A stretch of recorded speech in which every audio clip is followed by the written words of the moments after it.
Hey guys, Ziando here with another Boomkin PvP gameplay on Random Ponage, our Random Ponage session.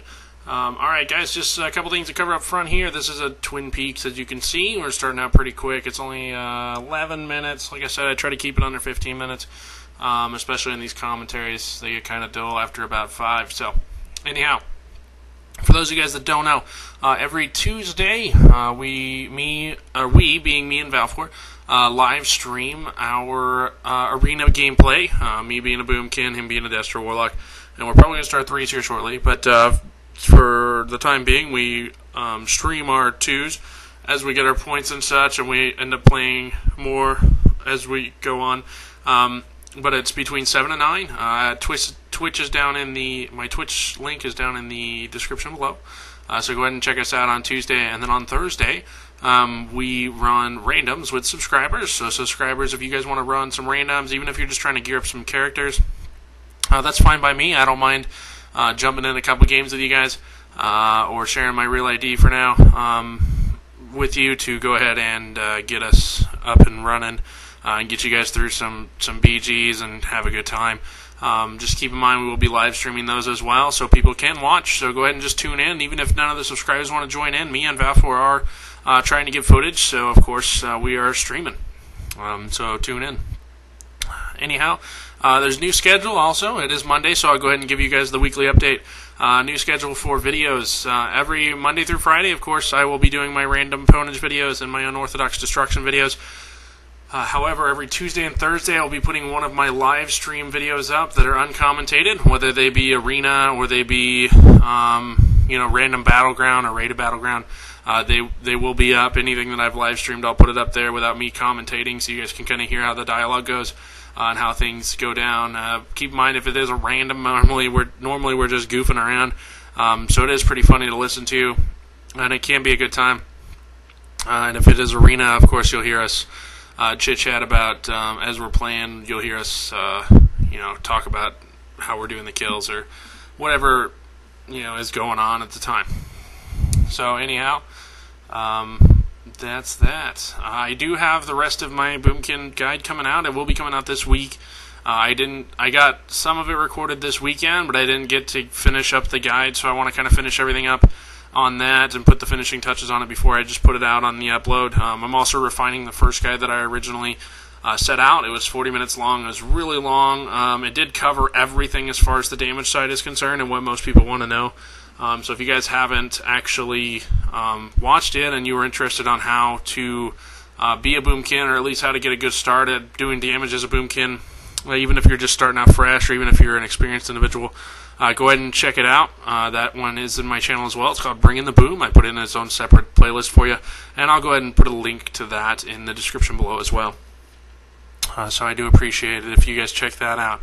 Also, guys, if you guys are still watching, I would appreciate it if you guys would go ahead and subscribe, like, comment. Please leave me some commentary, feedback on what I can do better, or what you don't want to see me do, or just stuff to just make my videos better, or maybe some suggestions on some videos I can do in the future.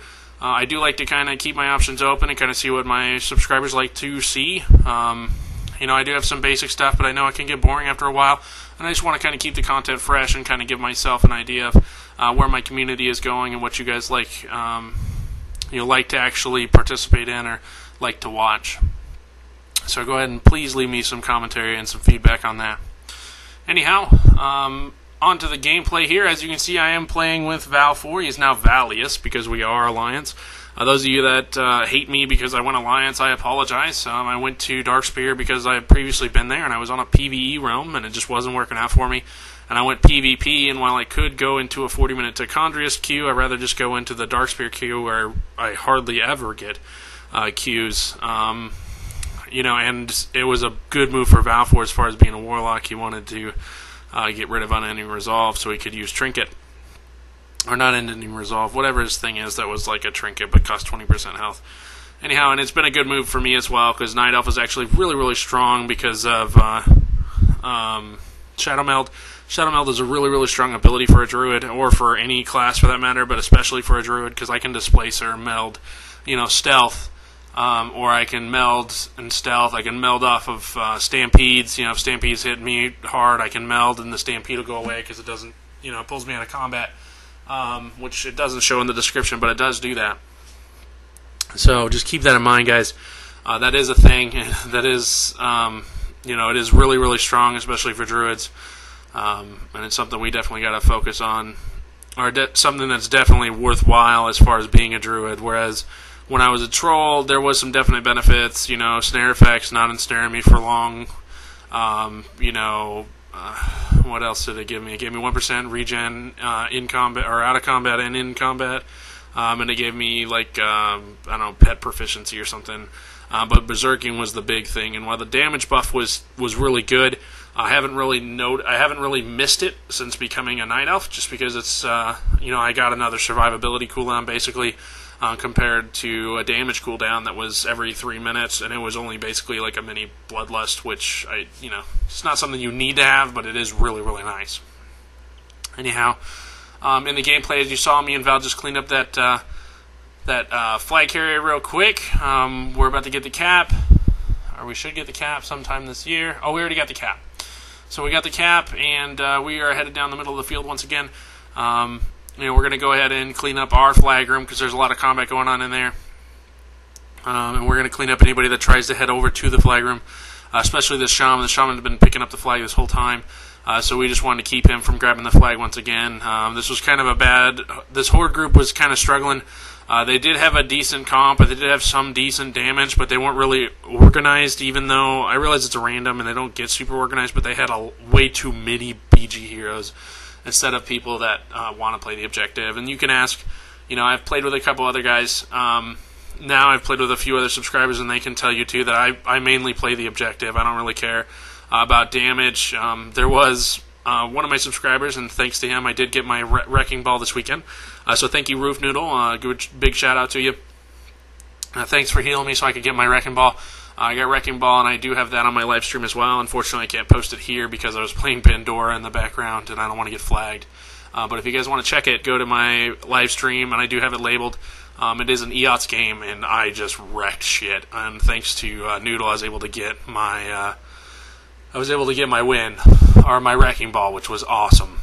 So, thanks, Noodle. Anyhow, that was a little off topic. I apologize, guys.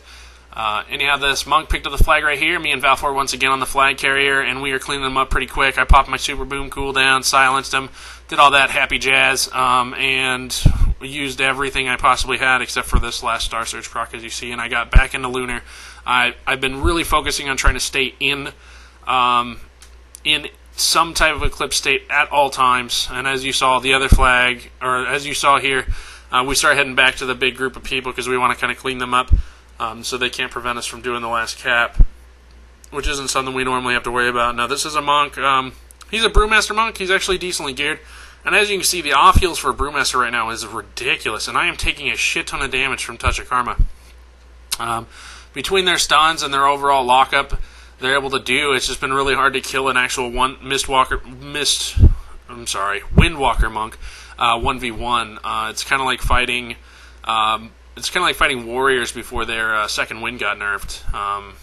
You just kind of got them at 20%, and then you just sat there and hoped you had enough burst to burn them down, or that you had some type of, healing reducer, or you had another DPS basically to kill that individual.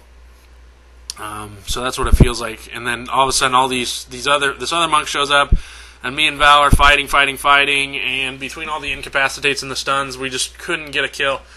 So we keep trying for it, and we're like, screw it, we're just going to get out of here. So me and Valfor pull out, or I pull out, and then Val's like, oh no, I got this kill, let's get this. And, I start lighting him up real quick.